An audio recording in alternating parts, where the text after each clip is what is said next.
Nós vamos fazer a leitura do Santo Evangelho e hoje nós estamos no terceiro domingo da Quaresma, onde Cristo se apresenta como água da vida.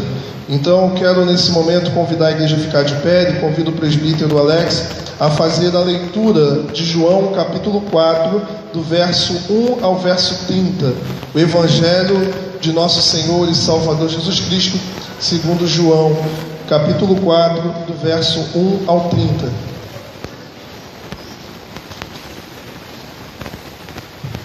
Graças a Deus, irmãos, passamos a leitura da palavra do Senhor. Evangelho segundo João, capítulo 4, versículo 1 a 30, conforme já anunciado. O subtítulo está falando sobre a mulher de Samaria. Diz assim a palavra do Senhor: Quando, pois, o Senhor veio a saber que os fariseus tinham ouvido dizer que ele, Jesus, fazia e batizava mais discípulos que João, se bem que Jesus mesmo não batizava e sim os seus discípulos, deixou a Judeia, retirando-se outra vez para a Galiléia. E era-lhe necessário atravessar a província de Samaria. Chegou, pois, a uma cidade samaritana chamada Sicar, perto das terras de Jacó, que Jacó dera a seu filho José. Estava ali a fonte de Jacó. Cansado da viagem, assentara-se Jesus junto à fonte, por volta da hora sexta. Nisto veio uma mulher samaritana tirar água. Disse-lhe Jesus: Dá-me de beber, pois seus discípulos tinham ido à cidade para comprar alimentos. Então lhe disse a mulher samaritana: Como, sendo tu judeu, pedes de beber a mim, que sou mulher samaritana? Porque os judeus não se dão com os samaritanos. Replicou-lhe Jesus: Se conheceras o dom de Deus, e quem é o que te pede, dá-me de beber, tu lhe pedirias, e ele te daria água viva. Respondeu-lhe ela: Senhor, tu não tens com que tirar, e o poço é fundo. Onde, pois, tens água viva? És tu, porventura, maior do que Jacó, nosso pai, que nos deu o poço, do qual ele mesmo bebeu, e bem assim seus filhos e seu gado? Afirmou-lhe Jesus: Quem beber desta água, tornará a ter sede. Aquele, porém, que beber da água que eu lhe der, nunca mais terá sede. Pelo contrário, a água que eu lhe der, será nele uma fonte a jorrar para a vida eterna. Disse-lhe a mulher: Senhor, dá-me dessa água, para que eu não mais tenha sede, nem precise vir aqui buscá-la. Disse-lhe Jesus: Vai, chama teu marido e vem cá. Ao que lhe respondeu a mulher: Não tenho marido. Replicou-lhe Jesus: Bem disseste, não tenho marido, porque 5 maridos já tiveste, e esse que agora tens não é teu marido. Isto disseste com verdade. Senhor, disse-lhe a mulher, vejo que tu és profeta. Nossos pais adoravam neste monte. Vós, entretanto, dizeis que em Jerusalém é o lugar onde se deve adorar. Disse-lhe Jesus: Mulher, podes crer-me que a hora vem, quando nem neste monte, nem em Jerusalém adorareis o Pai. Vós adorais o que não conheceis, nós adoramos o que conhecemos, porque a salvação vem dos judeus. Mas vem a hora, e já chegou, em que os verdadeiros adoradores adorarão o Pai em espírito e em verdade, porque são estes que o Pai procura para seus adoradores. Deus é espírito, e importa que os seus adoradores o adorem em espírito e em verdade. Eu sei, respondeu a mulher, que há de vir o Messias, chamado Cristo. Quando ele vier, nos anunciará todas as coisas. Disse-lhe Jesus: eu o sou, eu que falo contigo. Neste ponto chegaram seus discípulos e se admiraram de que estivesse falando com uma mulher. Todavia, nenhum lhe disse: que perguntas? Ou, por que falas com ela? Quanto à mulher, deixou o seu cântaro, foi à cidade e disse àqueles homens: vinde comigo e veja um homem que me disse tudo quanto tenho feito. Será este porventura o Cristo? Saíram, pois, da cidade e vieram a ter com ele. Deus nos abençoe pela leitura da sua palavra santa. Amém. De pé ainda vamos orar, pedindo a Deus a iluminação.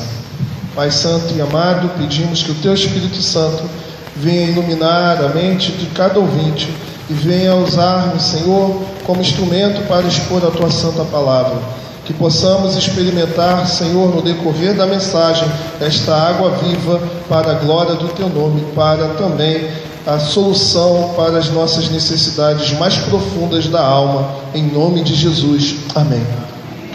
A igreja pode tomar assento.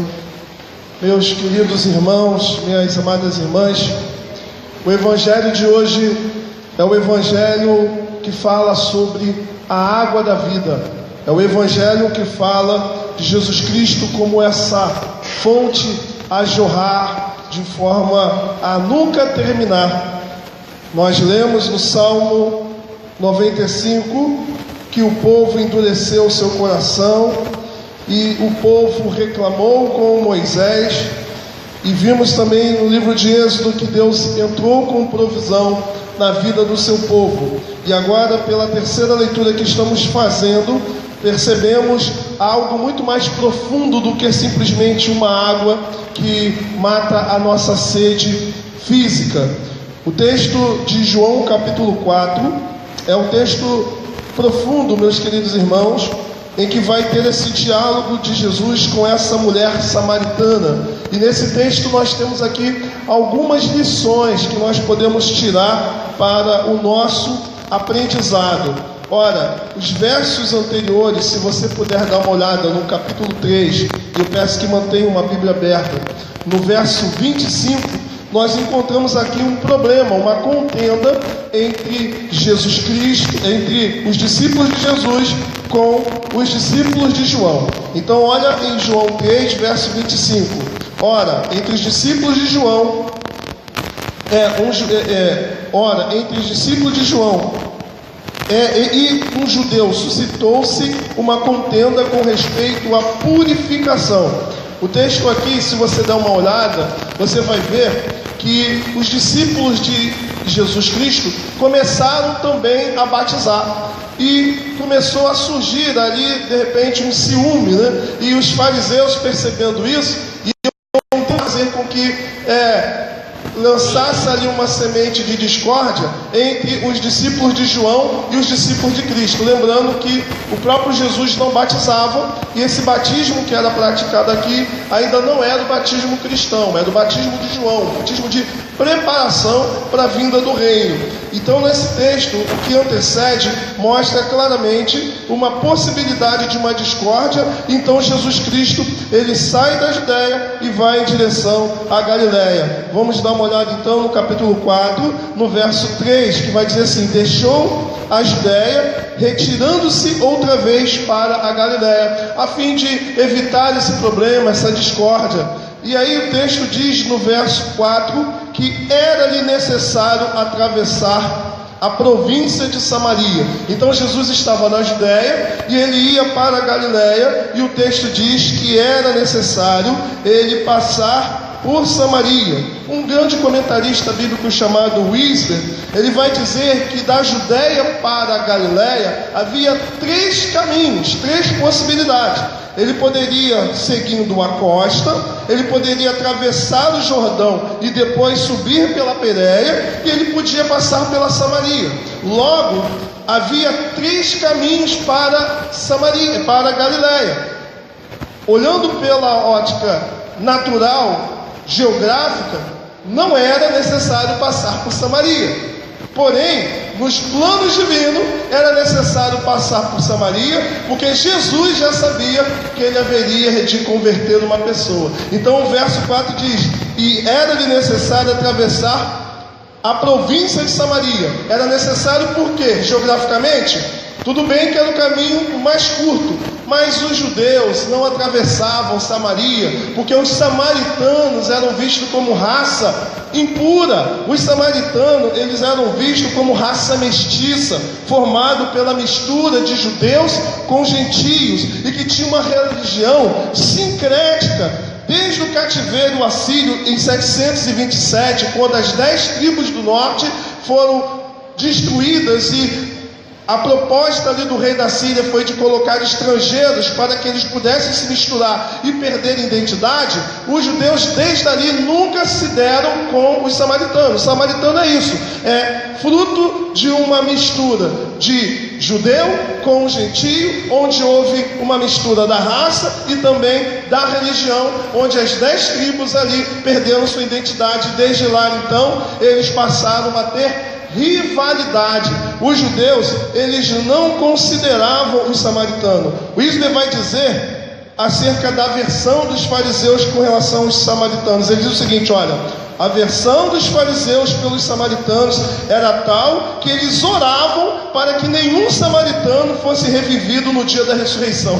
Eles oravam para que nenhum samaritano pudesse receber a vida eterna. Havia problema seríssimo. Um samaritano era visto como impuro, uma pessoa, um judeu não conversava com o samaritano. Por que era então necessário Jesus passar por Samaria, se naturalmente não passaria por conta dessa visão de que se contaminaria? Porque no plano da salvação, nos eternos decretos de Deus, na onipresença de Jesus Cristo, ele sabia que uma mulher samaritana estaria ali às 6 horas da tarde, ele conversaria com ela e ela seria convertida. Por isso era necessário passar por Samaria. Então, meu querido irmão, esse texto ele continua desenvolvendo um diálogo de Jesus com a mulher samaritana, e eu quero intitular esse tema como o progresso da revelação. O progresso da revelação, porque à medida que Jesus conversa com a mulher samaritana, ela vai cada vez mais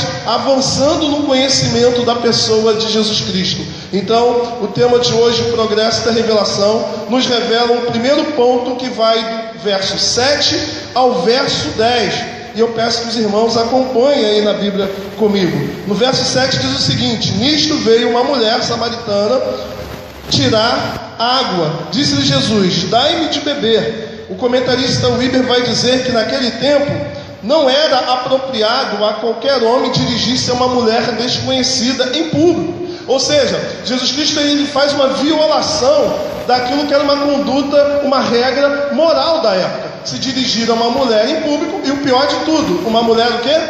Samaritana, e ainda sozinho, porque os discípulos tinham saído. Jesus estava sozinho conversando com uma mulher samaritana, e isso poderia ser muito mal interpretado pelas pessoas. Mas Jesus não está nem aí para a opinião dos outros, essa que é a verdade, né? F.F. Bruce, um outro comentarista, vai dizer o seguinte: as mulheres geralmente vinham tirar água em grupo, numa hora fresca do dia. Esta mulher foi sozinha. Então ali era 6 horas da tarde mais ou menos, como geralmente as mulheres, o sol já tinha se baixado, né? Não era horário de verão, então era tranquilo. Chegava 6 horas, o sol um pouco mais tranquilo, mais ameno, as mulheres iam lá tirar água, e Jesus já sabia disso, então foi lá ter um diálogo com essa mulher samaritana. E aí você percebe que Jesus pede a essa mulher água, né? Então olha que coisa estranha, né? Jesus pedindo a essa mulher água. Jesus não podia nem estar conversando com ela, agora já está dialogando com ela. Ela poderia até estar ali interpretando de forma equivocada, né, essa atitude de Jesus. E aí ele vai no verso 8: pois seus discípulos tinham ido à cidade para comprar alimentos. Então lhe disse a mulher samaritana: como sendo tu o quê? Judeu, pede de beber a mim, que sou mulher samaritana, porque os judeus não se dão com os samaritanos. Então, no progresso da revelação da pessoa de Jesus, o primeiro ponto que nós temos aqui é que ela entendia que ele era judeu. Ela entendia que ele era judeu. Então ela vai questionar a própria ação de Jesus de conversar e de pedir alguma coisa a ela. Então ela entende que aquela atitude de Jesus não era uma atitude adequada, não era uma atitude esperada.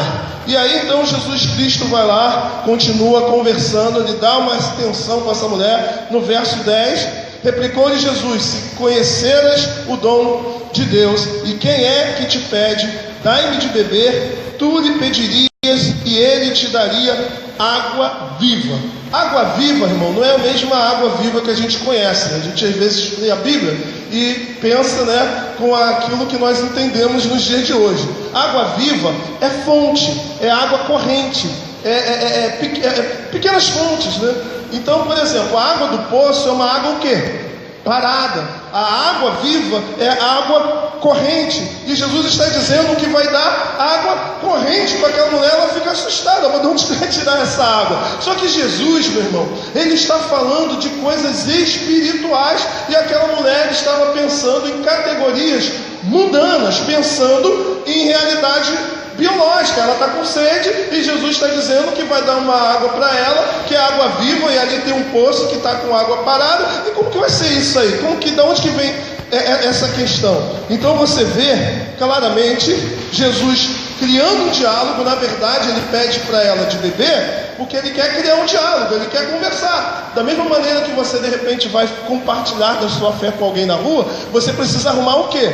Um motivo. Na fila do banco, às vezes na escola. Você não sai entrando falando de Jesus, senão a pessoa vai fazer o que contigo? Meu que vai com esse papo aqui de igreja, de crente, não, que eu não estou a fim de te ouvir. Não é assim? Se você chegar falando de Jesus, o que você faz? Você começa a falar de alguma coisa e pega, essa é a deixa, né? Igual acho que o professor Raimundo, somebody love, né? Captei a vossa mensagem. Então você tem mais ou menos isso. Você começa um diálogo, aproveita, deixa e começa a falar. Então Jesus, ele fez isso. Ele conversando com aquela mulher, pede de beber. Ele pede alguma coisa para aquela mulher. Certamente, como um viajante, ele não estava ali com nada, nenhum recipiente para extrair a água. E aquela mulher então acha estranho um judeu conversando com ela. Ela reconhece que ele é um judeu. Ele conversa com ela. Ela sabe que aquilo ali, né, não é uma coisa comum. E aí então Jesus Cristo fala que vai dar uma água corrente, uma água viva. E ela não entende a linguagem de Jesus. Ela não entende, ela está achando que Jesus está falando de água normal, e na verdade Jesus está falando de coisas mais profundas. Então o segundo tópico da nossa reflexão acerca da revelação de Jesus é que ela continua o discurso que está lá no verso 11. Diz assim: respondeu-lhe ela: Senhor, tu não tens como que tirar, e o poço é fundo, onde pois tens água viva? Então ela está ali, olha, está estranho esse papo, né? Da onde você vai tirar essa água viva? Né? E aí verso 12: és tu porventura maior do que Jacó, o nosso pai, que nos deu o poço do qual ele mesmo bebeu, e bem assim seus filhos e seu gado? Então qual é a segunda verdade no progresso, no avanço da revelação de quem é Jesus? É que ele entende, ela vai entender agora que Jesus Cristo é maior que Jacó. Ela entende que ele é um judeu. Agora ela já vai entender que ele é o quê? Maior do que os patriarcas, maior do que os fundadores da nação de Israel. Então, meu querido, ela ainda está pensando em categoria física. Às vezes, meu irmão, minha irmã, Deus está falando conosco, e às vezes a gente está pensando em coisas materiais e Deus está falando em coisas espirituais. Quantas vezes alguém chega até você e começa a falar coisas espirituais e você está pensando em categorias físicas? Aquela mulher ainda não havia acordado. Jesus estava falando de uma água muito mais importante, mais profunda do que a água que a gente tem necessidade diariamente de beber. Aqui há uma comparação de um comentarista bíblico chamado William Hendricks acerca da água física e da água viva que Jesus está prometendo. A água física, ela não evita que a pessoa volte a ter sede. Ou seja, você tem sede, você bebe e depois você volta a ter sede. Ainda mais Rio de Janeiro, Bangu, Padre Miguel, calor que nós temos. Eu chego até a brincar o que o pessoal costuma colocar no Face, né? Calçadão de Bangu, se você olha para um lado e para o outro, é capaz de encontrar Sadraque, Mesaque e Abednego, né? De tão quente que aquele negócio é. Então o tempo todo você bebe água, o tempo todo. Então você bebe, você fica sedento por água. Às vezes você está morrendo de sede, aí você pede uma Coca-Cola. Besteira, irmão, porque você vai ficar com mais sede ainda, porque é doce. Você bebe água, te dá aquela sensação de refrescor, alívio, parece a melhor coisa do mundo, mas depois você volta a ter sede, você volta a ter necessidade. Mas a água que Deus tem para te dar, né, é isso que Jesus quer lançar para ela, é uma satisfação duradoura. Essa água que você vai beber, você vai voltar a ter sede, mas se você experimentar Jesus Cristo, que é a água da vida, você jamais terá sede. A tua busca pelas necessidades existenciais, aquilo que você anseia no teu coração, você terá o suprimento na pessoa de Jesus. O segundo ponto que você vai encontrar aqui de comparação é que com relação à água física, fica fora da alma. A água física, ela é algo externo e é incapaz de satisfazer as suas necessidades existenciais. Você quer água para você simplesmente matar a sede, né, para satisfazer uma necessidade física, biológica. Porém, a água viva de Deus, ela entra na alma, ela permanece em você como uma fonte de satisfação espiritual. Você bebe água, a água externa, ela entra em você e sai. Agora, a água que é o próprio Cristo, ela entra no teu coração, ela satisfaz a tua necessidade existencial, ela satisfaz a necessidade, as demandas do teu coração de existência e de comunhão. A terceira verdade acerca da água física é que ela é limitada em quantidade. Você bebe e ela vai o quê? Acabando, não é isso? Você bebe, aqui eu estou com um copo d'água, estou bebendo. O recipiente está ficando o quê? Vazio. Porém, a água que Cristo quer dar é uma fonte o quê? Perpétua. Você experimenta e ela nunca diminui. Verso 13. Afirmou-lhe Jesus: quem beber desta água tornará a ter sede. Dessa água aqui que eu tenho, da água que a mulher tinha no poço, se você beber, daqui a pouco você vai ter sede novamente. Aquele, porém, que beber da água que eu lhe der, nunca mais terá sede. Pelo contrário, a água que eu lhe der será nele uma fonte a jorrar para a vida eterna. A água que Cristo tem é algo que não para, é uma fonte que entra no teu coração e jorra de forma assim parar, perene, perpetuamente. Aquela mulher então, ela começa a perceber que Jesus Cristo é maior que Jacó. Disse a mulher: Senhor, dai-me desta água para que eu não mais tenha sede, nem precise vir aqui buscá-la. A mulher ainda está pensando em água física. É difícil, né? Que ir embaixo dela. Muito difícil. Jesus já deu dicas de que ele está falando de coisas espirituais e ela ainda está pensando em água física. E Jesus está dizendo: olha, você vai ter uma fonte de água que não para. Essa fonte jorra para a eternidade. E ela está pensando: esse cara está me prometendo um poço de água que não para. Eu quero isso para mim, que eu não preciso nem vir mais aqui buscar todo dia às 6 horas da tarde. Ela está pensando em coisas materiais. Às vezes na nossa vida Deus está falando com a gente, Deus está falando ao nosso coração, Deus está usando às vezes um irmão numa conversa simples, na fila do banco, às vezes no trabalho, às vezes no pátio, na hora ali do hambúrguer, depois do culto. Deus está falando contigo e você está pensando em categorias físicas e Deus está falando de coisas espirituais. O progresso aqui do conhecimento dessa mulher acerca de Jesus ainda está muito simples. Jesus é judeu, Jesus é maior do que o pai de Jacó. Terceira verdade, então, que o texto vai nos mostrar é o que está no verso 16. Ela reconhece que Jesus é um profeta. Veja lá. Disse-lhe Jesus: vai, chama teu marido e vem cá. Opa! Aí já começa o mistério. E aí, ó, Jesus está batendo um papo normal com aquela mulher. Se tu soubesses da água que eu tenho para te dar, ela está pensando: mas está me pedindo água, você é judeu, como é que é, tal? Olha, a água que você vai beber aí nesse poço, tu vai ter sede de novo. A água que eu tenho para te dar, ó, não para. Opa, aquela sabe lá da minha casa, né? Fonte lá inesgotável de água. E Jesus está percebendo: está difícil essa conversa. Ela não está entendendo. Ela não está entendendo o mistério. Aí Jesus já vai lá: e o teu marido? Irmão, às vezes é assim. Às vezes você está distraído, Deus está falando contigo e Ele pega o teu ponto ali, o calcanhar de Aquiles, aquele ponto-chave que vai trazer você a uma... Opa, calma aí. O que Ele quer falar? Onde que Ele quer chegar com esse ponto? Ele pergunta para essa mulher: e o teu marido? Aí o que ela responde? Verso 17. Ao que lhe respondeu a mulher: não tenho marido. Replicou-lhe Jesus: bem disseste, não tenho marido. Porque 5 maridos já tiveste. Nós não sabemos qual era a situação. Se era divórcio, Deuteronômio, de acordo com uma escola de interpretação, alguns diziam que uma mulher poderia ser dispensada por qualquer motivo. A mulher, no dia lá, casou, tal, queimou o feijão. Tá bom, quero mais você. Na hora da noite de núpcias, não gostei, tchau. Havia uma tradição no meio judaico de que a mulher poderia ser dispensada por qualquer motivo. Por isso que Moisés dava a carta de divórcio para proteger a mulher.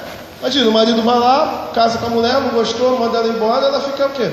Mal falada, divorciada.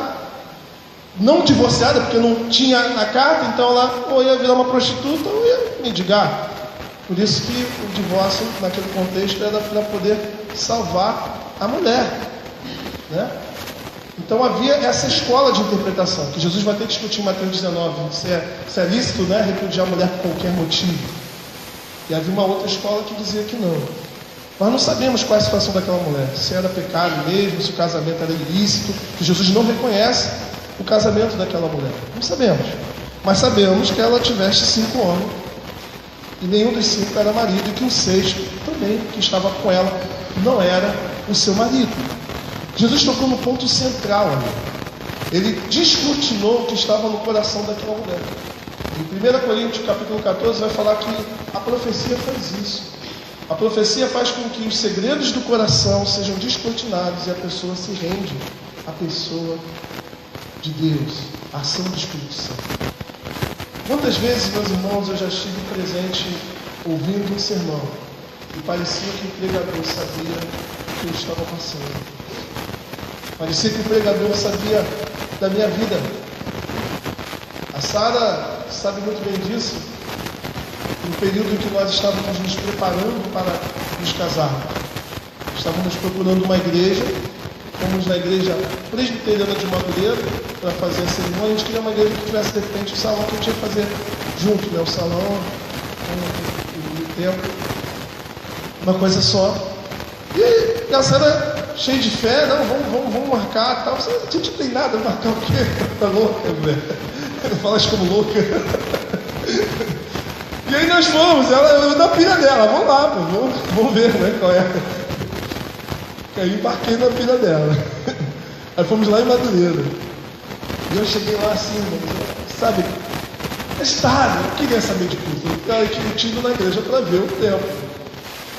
E aí um diácono muito atencioso que tem lá na presbiteriana de Madureira: irmão, eu te apresento depois, mas participa aqui do culto, fica tranquilo, depois quando acabar, eu te apresento aqui o espaço que a gente tem. Então, agitadão, cheio de pressa aqui. Se não fosse ali, eu queria ir para outro lugar para poder ver se tinha um outro espaço. E aí sentei. comecei a ouvir a mensagem, o pastor falava baixinho. Quem já ouviu a palestra do Augusto Cury? Augusto Cury, ele quando dá palestra, ele fala abaixo do tom de voz. É terrível. Eu estou falando aqui, imagina assim, meus queridos irmãos, nessa noite. Ele é assim. Que pela técnica, né? Para você conseguir prestar atenção, demora. Mas depois que você consegue, uns 10 minutos, se você conseguir ficar prestando atenção, exige de você maior atenção e você se prende. Mas até você que meditar, sentar e ver um cara falando um tomzinho de voz baixinho. E lá na igreja de Madureira, na época era não era o reverendo João Batista, era o pastor antigo. Eles seguiam um calendário litúrgico, lecionário. Então eles pregavam os textos que já estavam programados pelo calendário litúrgico para cada domingo. E o texto era aquele da pesca milagrosa. E eu conversando com a Sara um dia antes, e falei assim, olha, esse negócio aí de que marcar que Deus vai fazer acontecer, eu sou um cara bem racional quanto a isso, falando com ela. E esse negócio de ajuda, eu não gosto muito não, fico meio sem graça de receber ajuda dos outros, tal. Assim, eu sou muito assim, sabe, eu sou muito tímido. Pode não parecer, mas eu sou muito tímido. E aí, o texto falava sobre a pesca milagrosa. O pastor pregando, eu resolvi prestar atenção, né? Não tinha jeito, já estava ali dentro. E a pastor falando, irmãos, quando Jesus mandou lançar a rede e pegar os peixes e tal, os discípulos não tinham reconhecido Jesus. Mas depois que o milagre aconteceu, eles reconheceram. Irmãos, ver e reconhecer é fácil. Saber que é Jesus depois que o milagre acontece é fácil. Eu quero ver você entender que é Jesus antes da coisa acontecer. Então às vezes você tem fé, mas você só quer acreditar depois que a coisa acontece. E aí você diz, poxa, mas eu quero receber de Deus, mas Deus quer usar pessoas para te abençoar e você não aceita. Irmãos, ele começou a falar coisa que eu tinha conversado com a Sara um dia antes, irmão, coisas bem específicas, num sermão, tranquilo, sereno. Eu abaixei a cabeça, irmão, e não deu como, né? Como o negão chora, porque negão chorando é porque realmente Deus falou. E eu ali eu percebi, é Deus, amigo. E depois daquilo ali, como que Deus foi abençoando, foi usando pessoas da igreja para abençoar de forma tão tremenda, que nós temos um carinho tão grande, porque eu deixei Deus me abençoar usando pessoas. Então, meu querido, às vezes Deus está falando com a gente, mas a gente não entende. E aí Deus precisa tocar, falar de uma forma que você se ligue. Jesus, ele toca numa questão muito pessoal daquela mulher, que era o casamento dela, para que ela pudesse acordar, porque Jesus ela nunca tinha visto Jesus. E quando ela percebe que Jesus fala de intimidade, coisa que apenas o homem de Deus poderia falar acerca da sua vida, como aconteceu comigo, e certamente muitos de vocês têm experiências também, talvez não parecidas, mas outras, né, em que Deus falou de forma tão clara. A gente acorda. Só mais uma. João sabe que eu não sou muito de ficar contando experiência, mas eu lembro de uma vez que eu estava no culto e eu namorava uma pessoa que eu estava questionando aquele relacionamento, se era de Deus para minha vida. Eu sabia que não era. A pessoa estava muito imatura na fé, mas eu tinha dificuldade de terminar o relacionamento. Eu não sabia, eu estava querendo empurrar com a barriga, aquela coisa toda. Na época eu não tinha barriga muito grande ainda, então... E aí no meio do culto, irmão, a pregação, eu lembro até hoje, foi sobre os dois fundamentos, os dois alicerces, sobre casa que é construída na rocha e casa que é construída sobre areia. Só que ele interpretou isso como a própria vida, sobre o que a tua vida está sendo construída, sobre o que? E ele contou a experiência da família dele, o pastor Carlos, da Igreja Congregacional de Bento Ribeiro, eu lembro até hoje. E ele falou sobre a família dele que não era cristã, que foi construída totalmente como uma casa na areia. A vida que ele teve, os exemplos dos pais, totalmente negativo. E ele percebeu que, pelo exemplo da família que ele tinha errado, ele tinha que fazer o quê? Diferente na vida dele. Quando ele se converteu, ele decidiu viver aquilo que Deus tinha para a vida dele. E eu percebi, irmãos, que a pessoa era muito legal, bacana, mas não estava preparada para uma vida mais pesada em relação à igreja. E eu sabia, mais ou menos. Mas teve um momento da pregação que o pastor Carlos virou e falou assim: meu filho, parecia que todo mundo desapareceu. E ficou só eu na igreja. Parecia que ele estava olhando para a minha cara e falando: meu filho, ainda há tempo de você largar isso e construir sua casa sobre o fundamento. Eu fiquei assim, meu Deus. Porque eu poderia muito bem deixar aquela mensagem passar como mais uma mensagem. Mas no momento em que ele trouxe essa palavra, eu percebi que era claramente algo falando comigo. E no dia seguinte eu não precisei nem terminar. A própria pessoa me ligou: eu só estou atrapalhando a tua vida. Olha aí. Querido irmão, às vezes nós precisamos disso, de profetas, homens com sensibilidade da parte de Deus, e que chegam até outra pessoa e falam. Eu estou ministrando um curso de seminário na Assembleia de Deus, eu conversando com uma irmã que ela conhece um diácono que tem muita amargura no coração por umas experiências que ele passou com o filho, e ela chegou para ele e falou: um rapaz com 80 e poucos anos de idade, ela virou e falou para ele: olha, você é cristão, abre, fecha igreja, você faz tudo, mas eu quero te dizer uma coisa: você está com 80 e poucos anos e você carrega uma amargura no teu coração. Você vai partir para a glória sem resolver isso? E eu falei para ela: você é corajosa, você é profeta, meu irmão. Porque às vezes a gente tem dificuldade de chegar e falar coisas que descortinam os segredos do coração. E olha como aquela mulher se comportou. Senhor, disse-lhe a mulher: vejo que és profeta. Então aumentou o conhecimento dela sobre Jesus. De judeu para maior que Jacó, agora reconhece que ele é profeta, né? Está em pé de igualdade com os muçulmanos, com os espíritas, que acreditam que Jesus era apenas um profeta, né? Nossos pais adoraram neste monte. Vós, entretanto, dizeis que em Jerusalém é o lugar onde se deve adorar. Então agora, a mulher, ela diz: conversa, irmão. É às vezes assim que a gente faz. Quando você começa a dialogar e alguém mexe com você em algo muito profundo do teu coração, aí você muda o assunto. Vamos falar de religião. Pô, e o culto ontem, como que foi? O pastor foi? Por quê, irmão? Começa a mexer com coisas lá do coração. Às vezes, coisas que você não gosta de ouvir, aquelas coisas pessoais. Então ela vai dar uma desconversada. Veja que és profeta. E aí, aqui ou ali que a gente deve adorar? Aí começa uma conversa de religião. É mais fácil falar de religião do que de coração, não é verdade? Né? Ela muda a conversa. Disse-lhe Jesus: mulher, podes crer-me que a hora vem, que nem neste monte, nem em Jerusalém adorareis o Pai. Porque os samaritanos, eles adoravam, além de eles serem sincréticos, além de ser uma raça mestiça, eles adoravam a Deus no monte Gerizim. E os judeus adoravam lá em Jerusalém, porque a ordem de Deus era adorar em Jerusalém. O templo de Deus estava em Jerusalém. Era no templo de Jerusalém que o louvor deveria ser feito, que a adoração deveria ser feita. E os samaritanos estavam em desobediência.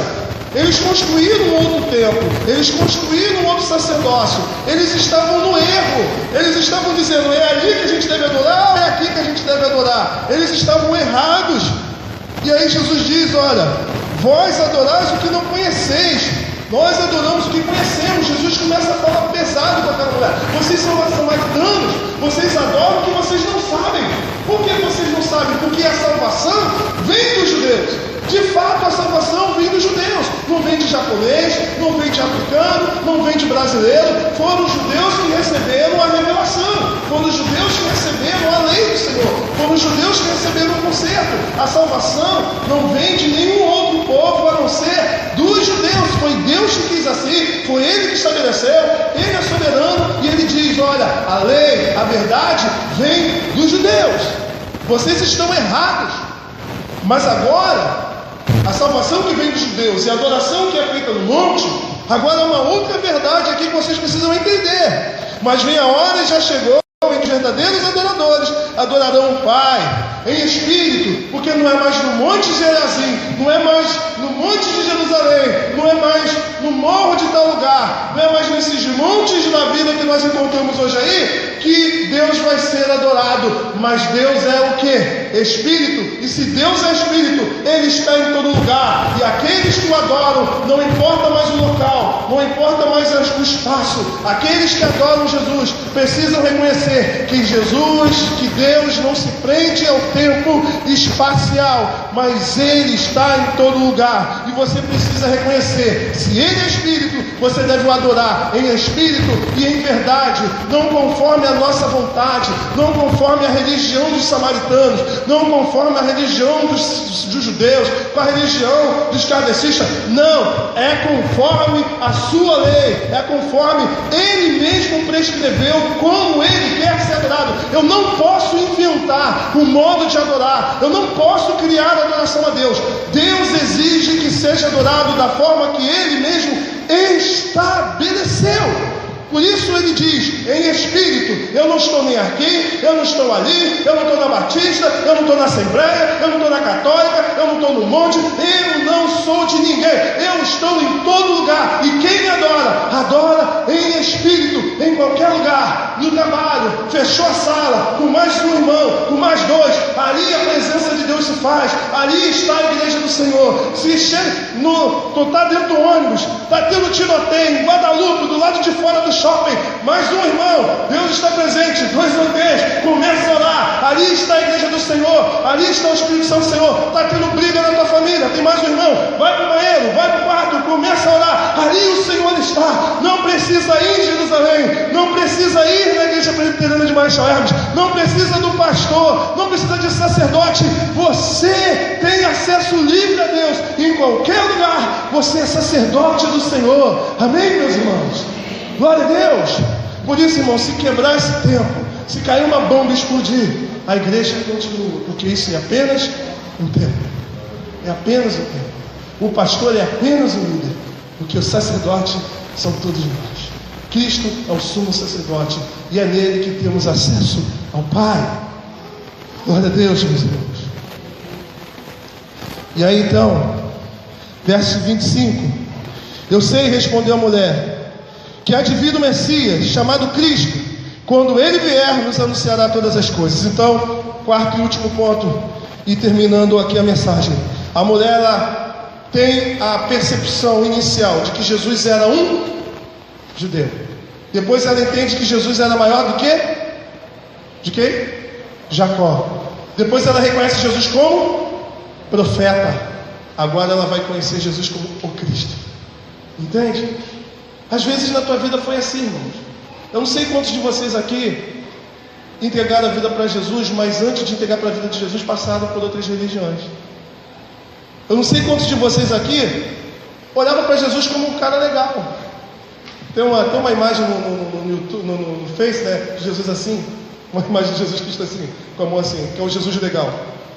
Tem gente que olha Jesus como legal. O kardecista olha Jesus como um espírito evoluído. É isso? O muçulmano como um grande profeta. Talvez você, em algum momento da tua vida, você já olhou Jesus dessa forma. É um profeta, é um grande exemplo. Oh, Jesus morreu para dar um exemplo. Aquela mulher, ela vai tendo progresso no conhecimento de quem é Jesus. E agora, ela vai dizer o seguinte: eu sei que vai vir o Messias. Então, ela agora começa a entender que o papo é espiritual.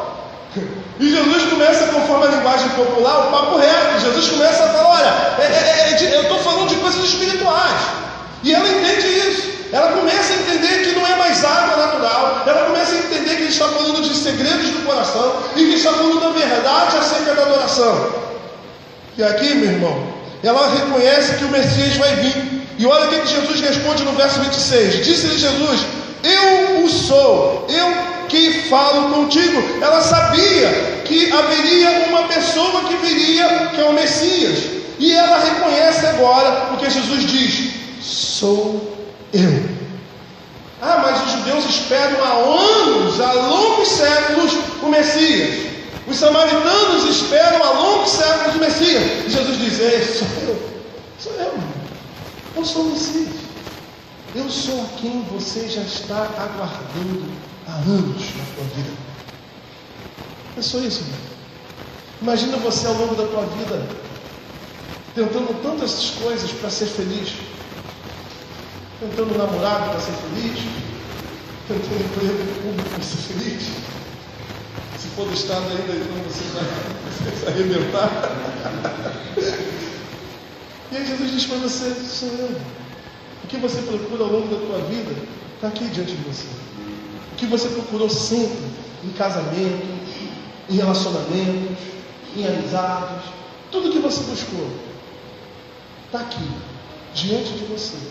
Eu sou o Cristo. Eu sou o Cristo. Meu irmão, minha irmã, Jesus nessa manhã está dizendo para você: eu sou o Cristo. Eu sou a quem você está buscando.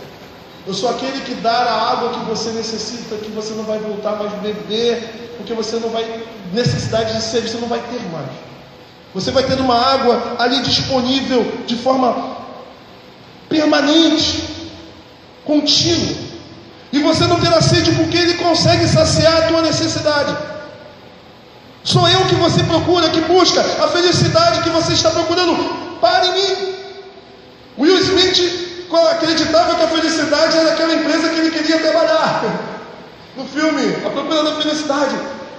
A gente sempre acha que a felicidade é uma coisa a se conquistar ou um lugar a se chegar. Quando eu tiver aquilo, eu serei feliz. Não!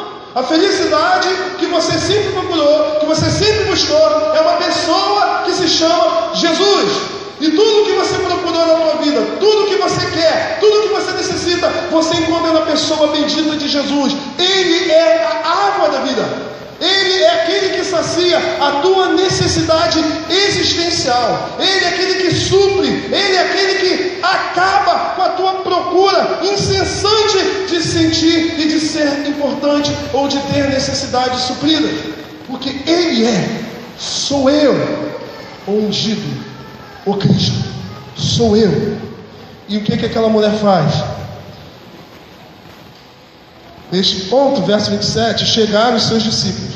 Então os discípulos que foram buscar comida se aproximaram.